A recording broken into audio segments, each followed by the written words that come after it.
How is everybody? Good? Who, on a scale of 1 to 10, who's an 11? I'm an 11. Who's else? We got 3 11s? Yeah. That makes me feel good and happy. Okay, before we get started, we got a few announcements. Normally we do youth group every Tuesday, every week at 6:30. From now on, until further notice, it's only going to be once a month. Why? Because There's some manning issues. There's some logistical and HR issues. Some business stuff. I can't really get into it. But for one reason or another, we're limited on how much we can be. And it sucks, but that's the way it is. But on the bright side, next month's meeting is going to be a party. We're going to have food and drinks, and we're going to have costumes, and we're going to have games, and it's going to be a blast. It's going to be a really big deal, and it's going to be really fun. What's wrong? Don't give me the puppy dog guys. What's wrong? These are not puppy dog eyes. These are angry eyes. You're angry? I'm angry too, but we can be angry together. Okay. Also, we have the first draft for that square. I've been telling you guys we gotta design something, right? I've been saying that for a long time. We got the first draft done. It's on the whiteboard if you want to check it out after my message is over. If there's anything you want to add or subtract, you can let me know and we can revise it. But next month, we're going to paint this whole room. And we're going to take that square off. And all of you are going to paint whatever picture we decide on. Okay? It's going to be really fun. That's happening next month. I'll let you know the exact date. Yeah, that huge square. We're all going to paint it together. It's going to be beautiful. Okay. What? I will supply the paint. You do not have. It is not BYOP. Bring your own paint. I will bring the paint. We're gonna paint the design that we decide upon. If there's no criticisms or adjustments, it's gonna be that picture right there that you can look at after the sermon's over. If there's something that we want to add or subtract or replace, then we can figure that out later. We have a month. Okay? And it's gonna, by the time we're done, it's gonna be so beautiful that everyone's gonna come to this church just to see that square. It's gonna look fantastic. Okay. So with that, we're gonna get started. Today is the last installment of the Rhythm series. For those of you that were not here or that have forgotten already, we have talked about how to create and implement and maintain a good rhythm with God, how to identify and fix a bad rhythm with God, and then we've kind of gone over some of the key essential components that are attributed to a good rhythm, such as worship, devotion, the Sabbath, and rest, right? So we're gonna not only continue, but we're gonna complete that conversation today. Okay, we're gonna continue that conversation today. And as over the last 4 weeks, I've told you a lot of stuff that you're supposed to be doing every day. I don't know if you've done it, but I've told you that you're supposed to pray every day. I've told you that you're supposed to read the Bible every day. I've told you that you're supposed to do worship and devotion every day. And I'm sure by now, by this point, you're thinking it's a lot of stuff to do, right? It's starting to sound like a lot of work. It's starting to sound like a bunch of tasks to complete and a lot of boxes to check off. So the question becomes, is that really what it's all about? Is growing with God just a bunch of stuff that we have to do that we don't really want to do? Is Christianity just about checking off the boxes? Is being a good Christian just doing the task that you're supposed to do every day? Is that what Christianity is supposed to be? I've told you a lot of stuff that you're supposed to do every day. Prayer, worship, devotion, communion, small groups, right? And you're supposed to do them. The Bible says that. I wasn't lying to you. But my question now is that all that Christianity is, or can it be something more than that? Can it be something different and deeper? Can it be something better? Or is growing with God just about becoming like this boring, disciplined, person who talks and thinks and acts in kind of this boring, like, Christian way? Is Christianity just like conforming to this boring image that we have in our heads? Is being a good Christian just completing a bunch of tasks every day? If we want to be a good Christian, do we have to go be a monk in the wilderness and just spend all of our time singing and chanting and reading and praying? Is that what it's all about? Or is it something deeper? So, Christianity at its core is not about reading the Bible. It's not about praying. It's not about devotion and worship. Christianity at its core is about a unique and special relationship with Christ. That's what it is. It's having a relationship with Christ that no one else has. And we can have that because each of you are special and unique and different in your own way. God has given you gifts from this great variety of spiritual gifts to use them to serve one another. So Christianity is about having a unique relationship with Christ. And we can do that because Christ has made you unique and special and different. Each one of you is unique. There will never be another you on this planet. You are different than everyone else in all of history. There will never be another Solomon, another Maria. You're all completely, uniquely you. And that is never going to happen again. So God has made you a very specific and unique, special way. God has put stuff inside of you that He has not put in other people. God has given you gifts and talents and abilities that He has not given other people. So, what are some of these gifts that God has given us? If you read the Bible, there's a lot. And it's kind of overwhelming. The whole list is on this whiteboard right behind me. It comes from 1 Corinthians 12. There's a lot of gifts. And each one of you has some of these gifts. The Bible says that not everyone has all of the gifts, but everyone has some of them. Each one of you has something special and unique that no one else has. So the first step into figuring out who you are and figuring out what gifts God has given you is to have a little introspection and to look inside and figure out what your gift is.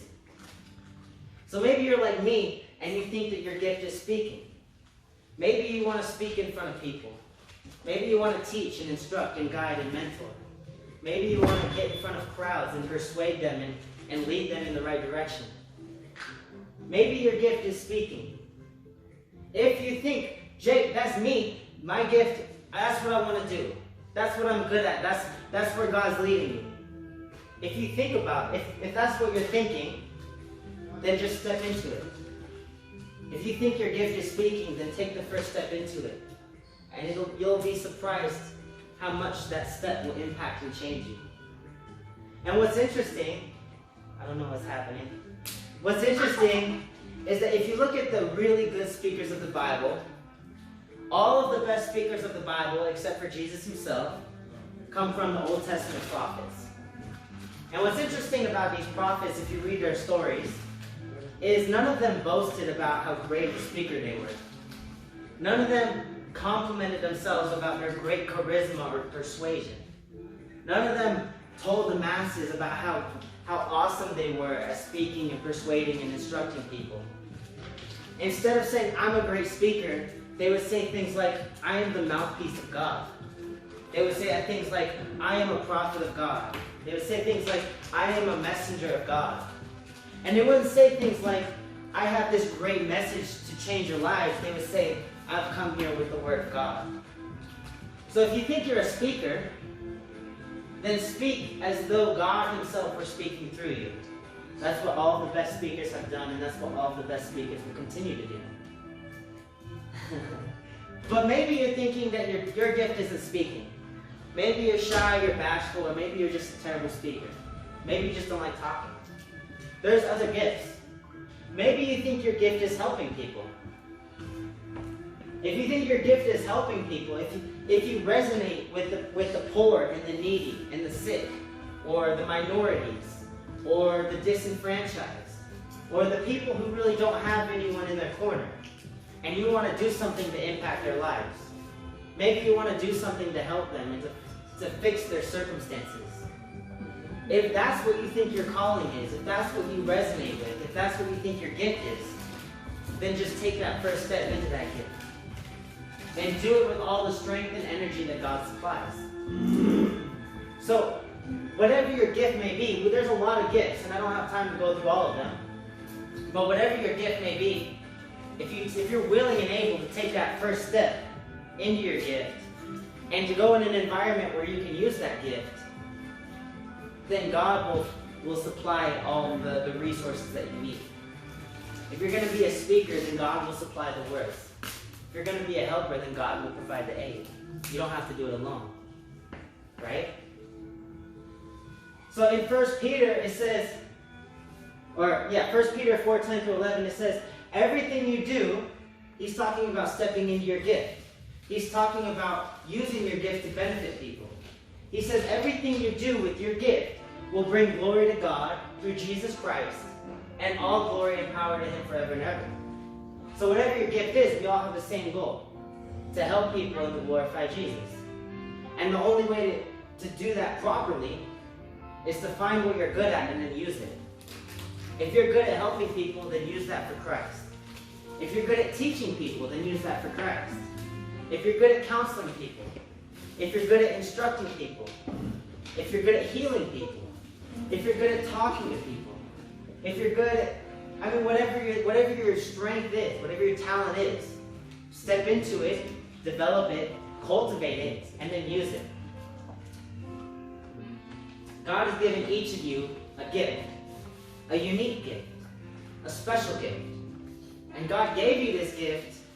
It's not arbitrary. He gave it to you for a reason. He gave it to you for a calling and a purpose. And what's interesting about this conversation is that when we're talking about gifts and using our gifts, science actually says the same thing as the Bible. They actually agree. But science uses a little bit different words. In the Bible, it's called gifts. In science and psychology, we call it nature. So psychology says nature is what we think of as pre-wiring. It's influenced by genetic inheritance and other biological factors. That's a lot of fancy lingo. What that means is it's everything inside of you. Everything you're born with. It's your talents, it's your strengths, it's your abilities. It's all that stuff, that special stuff that God put inside of you. And then psychology has another word called nurture. And what nurture is, it's using those gifts that you were given, developing them, cultivating them, and strengthening them, fortifying them. So nurture is this idea. Nurture is generally taken as the influence of external factors after conception, like the product of exposure, experience, and learning on an individual. So nature is our gift that we're given at birth. It's everything you're born with. Nurture is everything you choose to do with that gift. God's giving you all a gift, but it's up to you if you want to use it or not. It's up to you if you want to strengthen it and fortify it or not. It's up to you if you want to use it to help people, or to serve Christ, or to let it dwindle and suffocate and die. A lot of people are too scared to use their gifts, and they just let their gifts die inside of them. And on their deathbed, they're full of regrets that they never used this special stuff that's inside of them. Don't be like that. We all have the opportunity to use our gifts. How are you supposed to use them? You're supposed to use them to serve one another, to help people, to make an impact on this world, to change your circumstances, to change your environment, to help the people around you, your family, your friends, your city, your state, your country, everyone. And what's crazy is when you identify your gift and you take that first step, that first tiny baby step into your gift, the entire world around you will be impacted, and it'll change, and it'll transform, and it'll never be the same. So the takeaway is, you can worship God with your talent, with your gift. God can use your gift to change you. God can use your gift to change others. God can use your gift to impact your relationship with Him. Once you take that first step into your gift, God can use it in ways that you cannot imagine. He can use it to change things that you never thought possible.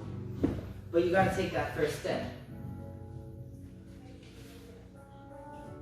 So that first step, if it's all about taking that first step is identifying what your gift is. Identify what you're good at, what you're strong at. Identify what your passion is. What sets your heart on fire. What makes you happy and full of glee and joy. Find a problem that you want to fix and then dedicate your life to fixing it. And if you have no idea what you're good at, and if you have no idea what your gifts and talents are, then ask the people around you. Ask your parents, ask your friends. I'm sure that they can see it, because it's usually pretty obvious. And if you ask everyone in your family and everyone in your circle and they have no idea, then come to me and I'll tell you what your gift is. We'll figure it out together. But you got to take that first step, and you got to figure out what your gift is. You can't use your gift until you know what it is, right? And then once you know what your gift is, look for a way that you can use your gift to serve others. If your gift is helping people, then go volunteer. If your gift is teaching people, then find some people and instruct them and mentor them. If your gift is counseling and mentorship, then go to a hospital, go to a clinic, go to a homeless shelter, put yourself in an environment where your gift is needed, and then supply that gift to everyone around you. And then using your gift to help people will bring glory and power to Christ. So, what I want you to think about when we break into our small groups, I want you to think about what your gift may be. I want you to think about what you're good at, what your talents are, what your abilities are. I want you to think about what your passions are. What do you want to do for the rest of your life? What problems in this world do you see and do you want to fix? What issues do you identify with? What people do you want to help? And then start thinking, once you think about your gift, I want you to start thinking about how you can implement that. How you can use it to serve people. And more importantly, how you can use it to glorify Christ. So normally we have questions and the leader asks for questions. But today we're going to break into our small groups, and there's only 3 questions that I want your leader to ask you. What is your gift? How will you use it? And why is it important to use it?